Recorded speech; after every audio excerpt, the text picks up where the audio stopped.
hopeful. Now, what it actually is like, it's Eichelkraut, but that's not easy at first glance. So we have an Obzon aggro mirror match. A bit on Steven Neal, we were talking with him before as a Wisconsin player. One of the things I've always been impressed with playing against him is he's a very patient player. And I think by and large, he's not attracted by flashier or more exciting lines. And that approach really carries him far in his games. Neal on the plate here. Sandstep Citadel on the Plains. He'll play a Fleecebane Lion. Round number 7 here from Milwaukee underway. Eichelkraut with a Temple of Silence to begin. He'll play a Forest, and he has a Fleecebane Lion. So we are certainly in the Obzon aggro mirror. Now, the mirror breaker a lot of the time is Wingmate Rock. Both players have 2 in the main deck. 2 copies on each side. So that will be interesting. There's an Anjani Mentor of Heroes in Steven Neal's list, not one on Eichelkraut's side. There are slight differences, but a lot of this is going to be pretty grindy. A lot of the times in the mirror, it might be first person to Elspeth or first person to Wingmate Rock. Don't want to make it that simple because there's a lot of interaction here, like Jamoka's command, Fleecebane Lion, taking out the other Fleecebane Lion, coming across for 4 points of damage. But a lot of the time, it's the first player to play a Wingmate Rock, especially when rated, who's able to win. Eichelkraut without a board right now, though he does have a copy of Windswept Heath. Yeah, it's the disadvantage of going second here is you really can open yourself up to some nasty Dromoka's commands. It will cost Andy life points. It may not lose him the game, though, as long as he can keep pace on creatures. Their spell counts are still the same. Each one's playing 1 spell a turn. As long as Andy doesn't get too low on life, this won't be a problem.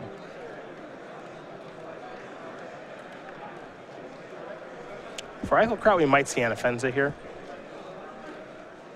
And there may be a Siege Rhino after that. So it's not a bad start. And if he was on the play, it would actually be a great start. Right, it would be great on the play. There is Anafenza. Yeah, there's just going to be a lot of trading, really, with cards here.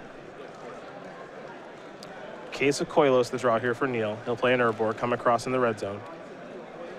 Looks like no blocks. Just a little surprised to see no block there because of the ability of Fleecebane to go Monstrosity next turn. But for Steven Neal, it will be a follow-up Siege Rhino, and that'll put a lot of pressure down, Andy down to 8.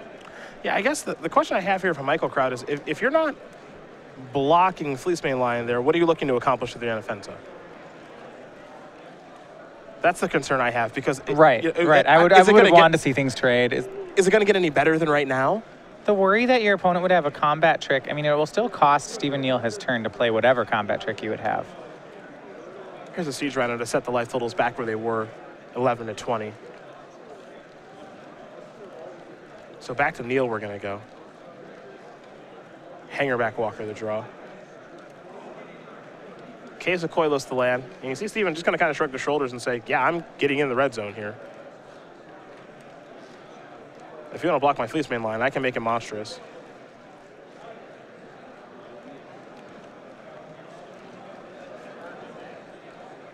And this is my fear with Anafenza because now we're in a spot where for Eichelkraut, there are no good blocks with it, really. Right. There's an Obzon Charm in Steven Neal's hand. It's going to be excellent. It looks like he's going to go plussing here to make Fleecebane line a bit larger and to make Siege Rhino a little bit bigger, to have Siege Rhino win in combat. The follow-up is a Hangerback Walker, and we're going to head back Eichelkraut's way. And this has been a pretty straightforward game for Steven Neal. By virtue of going first, all his combat tricks have been live, and he's keeping Eichelkraut on the back foot. Temple of Silence here for Andy. Take a look at the top card. It'll become the bottom card now from the Scry. Yeah, and this deck's not able to play multiple spells in a turn very easily, so while he has cards left, it just won't be able to deploy them very quickly. Anafenza does not have great blocks here. And Hero's Downfall's in Steven Neal's hand on top of that.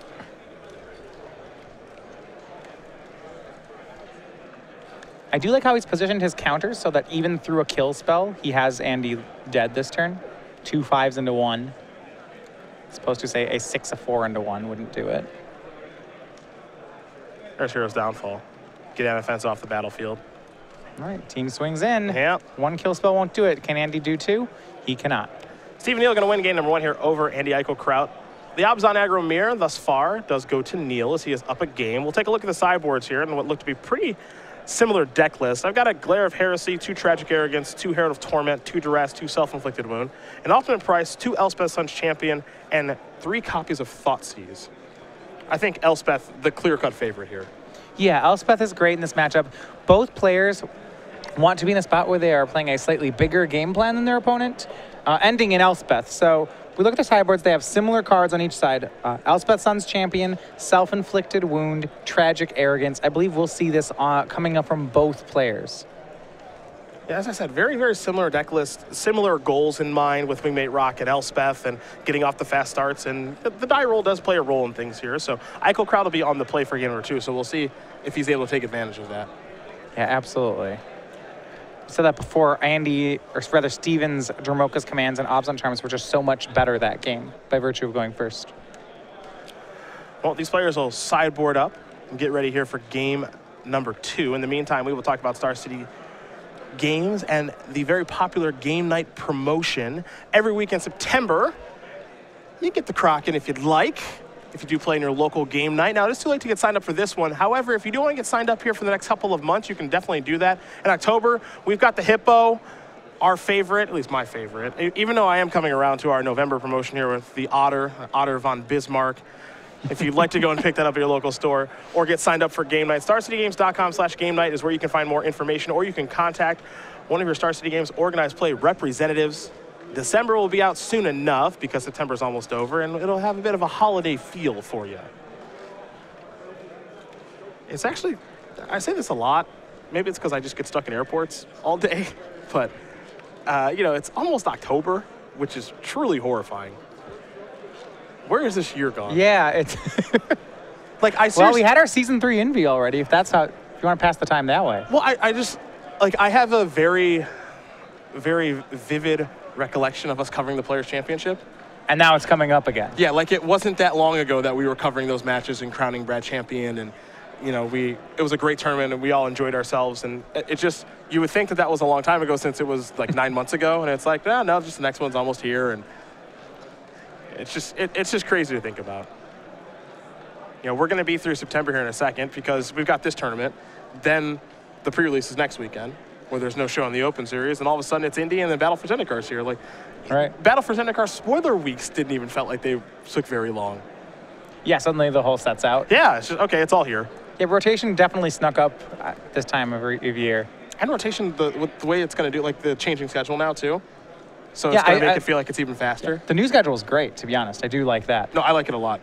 We're going to have more shakeup, but what's also really good about that schedule too is just, you know, if a deck does become dominant like a mono black devotion or mono blue devotion was, exactly, it won't be like that forever. There was a situation, I think, last year where Jeremy Desani's Pro Tour winning Theros deck, 3 Pro Tours later, nearly the exact same 75, almost top 8 it again. Yeah. And you're thinking, okay, well, that's cool. But at the same time, you'd like to think that there has to be more evolution than that. Yeah, that format was particularly poor as far as evolution is concerned, which was unfortunate. You know, it really just blocked a lot of decks out. But in this format that we're watching right now, even though we're watching an Obs on Aggro Mirror, you know, we've seen Goblins today. We've seen Mono Red. We saw Mono White Devotion. Like, we've seen a little sampling of everything, honestly. Mm-hmm. And that's going to make me miss this format. I know I spent a lot of time here in the booth, but I do wish I would have gotten to sling some spells during this format. This one's been pretty good. I'm super hopeful for the next one. And I do think there'll be a lot of the big hits of this format will continue going. I would expect Obzon to continue to be a tier 1 deck. Me too. I think it'll change what it looks like. You know, somewhat, yeah, but maybe not even by that much. Like, it'll remain to be seen. Yeah. And Siege Rhino's not going anywhere. Right. Sandstep Citadel and Siege Rhino are still a great pair. Fleeceman line is where Eichelkraut is going to start. For Neal, a Hangerback Walker. So let's see what Andy can put together on the 3rd turn of the game. Does he have an untapped land, maybe into an Anafenza? He does have a copy of Self-Inflicted Wound, but Hangerback Walker doesn't really care too much about that. Fleeceman line going to come into the red zone. Neal going to fall down to 17. For Eichelkraut, could just play Herald of Torment, though. It is interesting to see how he wants to go about using that here in the matchup, because a lot of the time it's just used to bestow instead of just being cast straight away on turn 3, but that's what he's going to do here. Herald, the card that's come out of the sideboard here. And cards like Hangerback Walker do feel slow in the matchup. And we see this now looking at Stephen Neal's side. You know, when it's turn 2 Fleeceman on the play for Andy and a turn 2 Hangerback from Stephen, it doesn't feel like he's fighting the fair fight.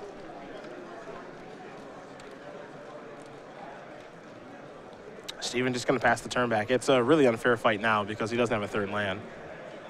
And he's got a lot of 3-drops in hand. A couple copies of Anafenza, Hero's Downfall, Obzon Charm, and no mana to cast them. Eichelkraut starts with a Stance Up Citadel. Now he'll come into the red zone with both creatures. No blocks to be had here by Neal, so Neal will take 6, fall down to 11. And Eichelkraut will just pass the turn back. Here's an activation of Hangerback Walker. It's a 2-2 now.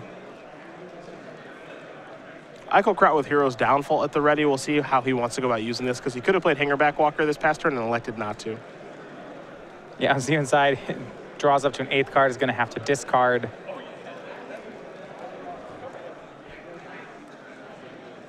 Not exactly how Stephen Neal drew it up here for game number 2. Yeah. High upside, his hand had multiple Siege Rhinos. Maybe discard Anafenza. Pass the turn back over to Eichelkraut, who will take 1 on upkeep from Herald of Torment. Time to draw. Well, the good news on Steven's side is he can, in theory, block and pump Hangerback. It seems very unlikely that this will happen.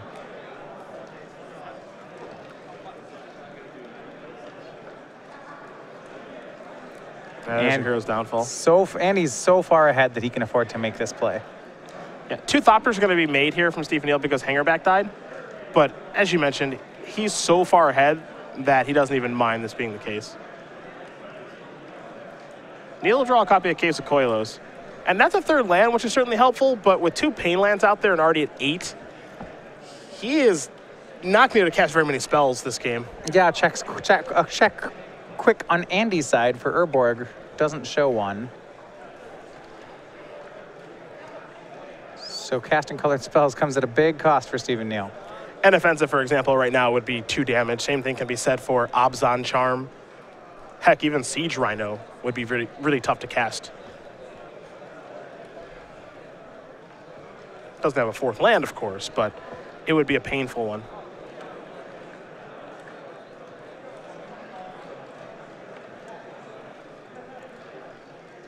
Neal kind of surveying his options to figure out if there's a way for him to get back into this game. Obzon Charm and Hero's Downfall will certainly be useful, and some chump blocking can take place with those Thopper tokens, but I have to imagine that there is an avenue for victory here, but it seems pretty hard to find.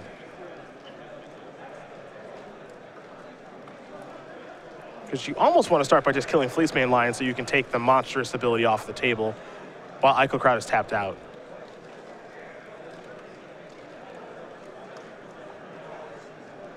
It looks like Neal's going to go with Anafenza.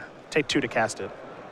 Well, Steven has to play optimistic Magic at this point, thinking, okay, if I continue getting the draws I need, and my opponent just doesn't have answers to what I'm doing, what is the best card to have at this point? He's committed to probably chump blocking Herald of Torment for a while, hoping that he can get some, maybe a Fairy Will trade with Fleecemane Lion or a chump block on it. Maybe if he draws Urborg next turn. Now, unfortunately for him, Self-Inflicted Wound is in Andy's hand. That's a beating right there. That'll put Steven down to 4. I guess if you're Steven, and this is a game you're likely to lose anyway, at least you know about Self-Inflicted Wound for the next game. It's information. Obzon Aggro is, at this point, so much of a stock deck. I mean, you look at these 2-player sideboards, and they have all the same cards in them. I don't think there's too much education to be gained here. You're hoping that Andy plays some oddball of a card, and you see that. That'll give you extra information, but Self-Inflicted Wound really isn't much of a tell. Andy Eichelkraut will win game number 2 here against Stephen Neal. Obzon Aggro Mirror getting ready for game number 3, but this time Neal will be on the play, so perhaps he sideboards a little bit differently, given that he will be on the play this game. Take a less of a defensive approach if he sided into one.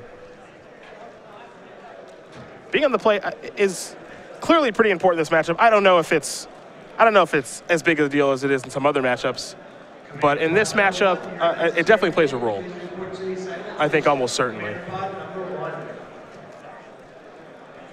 Well, as these players do shuffle up here for game number 3, we will take a look at the Star City Games newsletter, your source for Magic Gathering news. A lot of focus on the Open Series here in the newsletter, where you can get the latest on the Open Series, watch the Open Series match of the week, Receive some exclusive deck lists and content this month from Gerard Fabiano.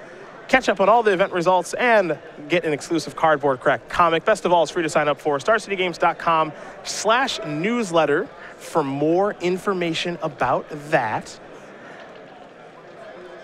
As we get ready here for game number 3, now I know you shifted into Abzan control a little bit. You're an Abzan aggro guy.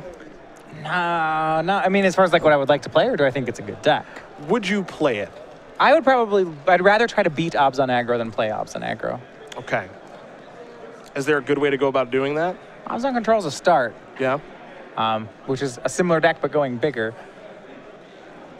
I think you would want to try to meta against specific parts of the deck. No, its cards are powerful enough that it has no horrible matchups. Are you scared of Hangerback Walker out of this deck at all? This has been like the big talk of the town. Yeah, Abzan aggro.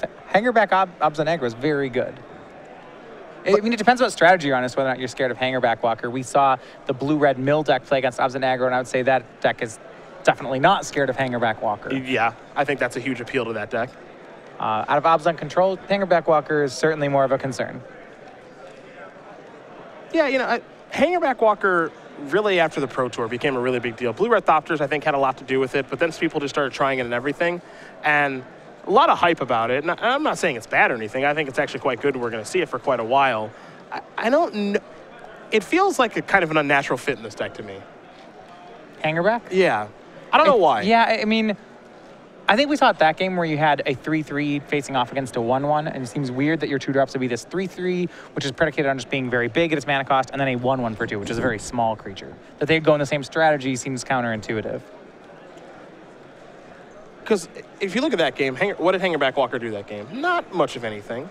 Yeah, well, I mean, it had a turn where it prevented 3 damage and got 2 Thopters and got a card from Andy's hand. That was actually a pretty reasonable turn for Hangerback Walker.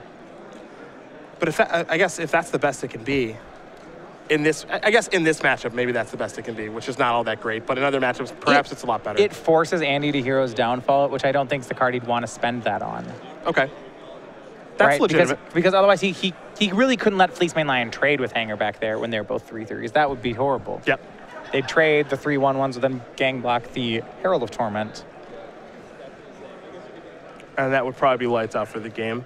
Yeah, I don't think Hangerback gets out of control. I think the threat of Hangerback dominating a board forces the players to make plays that would otherwise be weak. We've talked so much about Battle for Zendikar and the new mana bases that are going to be showing up and all these crazy things you can do. And Hangerback Walker has to slot itself in there somewhere, even though it doesn't care about the new mana bases. So I'm really interested to see where that card's going to go, because so many people are going to try to stretch their mana bases. Can I play Siege Rhino and Mantis Rider in the same deck? I mean, probably, but do you still want to try to fit Hangerback Walker into a deck like that? Steve and Neal going to start off with a Temple here. Top card going to go to the bottom as game number 3 is underway. A Temple of Silence here for Eichelkraut. Hill Scry. That card might be staying on top.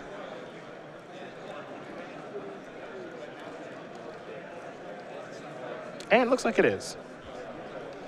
In both games, we've seen the player on the play really run away with them. We're going to look at Eichelkraut's hand first here. Thoughtseize here from Neal. Eichelkraut's got a Wingmate Rock, which is a premier threat in the matchup. Hangerback Walker, Herald of Torment, Siege Rhino, Abzan Charm, and good mana there in Sandstorm Citadel in a Forest. Good curve to work up toward right now. It can be picked apart, but only a little. Interesting to see what the fact that Steven doesn't have a 2-drop. He played this Thoughtseize on turn 2 is good for Andy. His deck, his hand's a little weak on early game. Steven's got another Thoughtseize in hand, so he's boarding a lot of discard. Thoughtseize is okay here, but as we've seen, tempo on the board has been very important in both games. The losing player has lost with many cards in his hand each time. So I'm not sure you want to spend too much time trading your cards and your mana for their cards that they didn't spend mana for. What I do like is that the Thoughtseize was good early, and it should be good late. As long as he fires this off before turn 5 from Andy, Steven should be fine. One Swept Teeth here from Neal. He'll sacrifice that. Plains or Forest on the way. He'll get a basic Plains. Does have an Anafenza that was drawn this turn that he could cast. Could also fire off that other Thoughtseize. Knows about the Abzan Charm in Eichelkraut's hand, so Anafenza would be dead on arrival if Eichelkraut would like to kill it. I think spending your mana may be the most important part. You don't want to Thoughtseize on 3 mana. You'd rather wait and play a Thoughtseize in a 3-drop with 4 mana. And cards are going to trade here, so that this trades with Obs on Charm is acceptable. Okay. Temple of Malady, the draw here from Eichelkraut.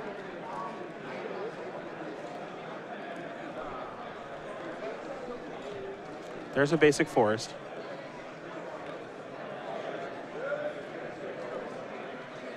You can just pass the turn back with Obs on Charm at the ready. Neal picked up another land there. Another Windswept Heath. Here comes Anafenza. Obs on Charm's going to take care of that.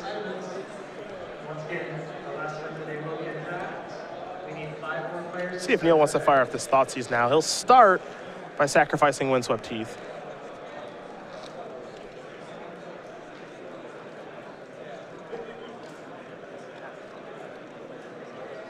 And there's a basic forest.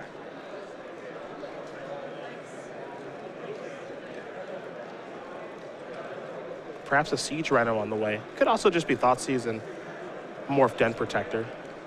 Yep, there's Den Protector face down. And now here is Thoughtseize. Right, so now he can... It'll be interesting if he gets the Rhino or the Wingmate Rock. Rhino's the best... There's trades for all of them, I suppose. Herald's the one we can play next turn. Rhino is a pound-for-pound great card. Wingmate Rock is the trump. He'll go for Siege Rhino. It's kind of splitting the difference. But it does mean that if... I suppose if Andy plays a land and it's Herald next turn, Steven will probably have to recur the Thoughtseize to take care of Wingmate Rock. Get it back with the Den Protector? Yeah. You can't let your opponent get a pair of 3/4 flyers. Not in this matchup. Right. And you see Andy drawing Llanowar Waits for the turn and will have Herald this turn. And if Steven doesn't re-Thoughtseize, then he will get the full 6 power. Urborg the draw. Steve. Neal doesn't have any of the... Well, I was going to say he doesn't have any of the power cards. Oh, no, he's got 3 Den Protectors going. It's right, because they don't feel like the power cards, but they are. Yeah. It doesn't beat you over the head like a Siege Rhino or a Wingmate Rock does. Looks like Den Protector's going to unmorph right now. It'll get a counter. Thoughtseize going to come back. You had a feeling this was going to happen here. It had to be Thoughtseize or a kill spell, and he doesn't have a kill spell in the yard. Ideally, he would get back an Obs on Charm or something like that. Wingmate Rock's going to bite the dust. Eichelkraut's hand, just 2 lands, Temple of Malady, and Atlanta War Waste. Yeah, Steven has taken a lot of incremental damage. He's Thoughtseized 3 times. He's about to get hit by a Herald of Torment. This has not been completely free. I guess the race is on. Eichelkraut's got to take 1 on upkeep. Yeah, if Steven draws a kill spell in the next 2 turns, he should be set. Well, he should have a start. Andy's draw of Siege Rhino is very good here. There's a Temple. Top card goes to the bottom. And now here comes the Rhino. So now Neal's down to 6. Yeah, that's problematic. He probably needs a kill spell this turn now. He could, he can downfall, buy it back, downfall again. But it's got to be here. And Anafenza, I'm not sure that will cut it. Yeah, not quite what the doctor ordered. Anafenza, Den Protector, they can team up on the Siege Rhino, but right now, no answer to the Herald of Torment here for Neal. All those Thoughtseizes, 3 of them cast this game. He's dealt himself quite a bit of damage. And it looks like he might be playing Den Protector face up now. Can't imagine he's thrilled with this.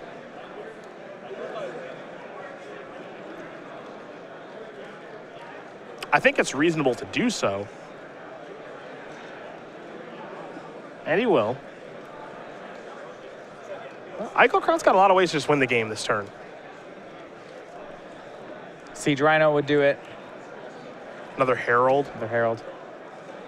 Bile Blights. It's really good. Yeah. It will force Steven to chump his board away. Everything's coming in. Yeah, this Bile Blight's insane. Yep. Kill your Den Protectors and now kill your Anafenza. Everything's gone. Steven will be at 3. And at this point, a kill spell, I don't think will save it for Steven. Yep.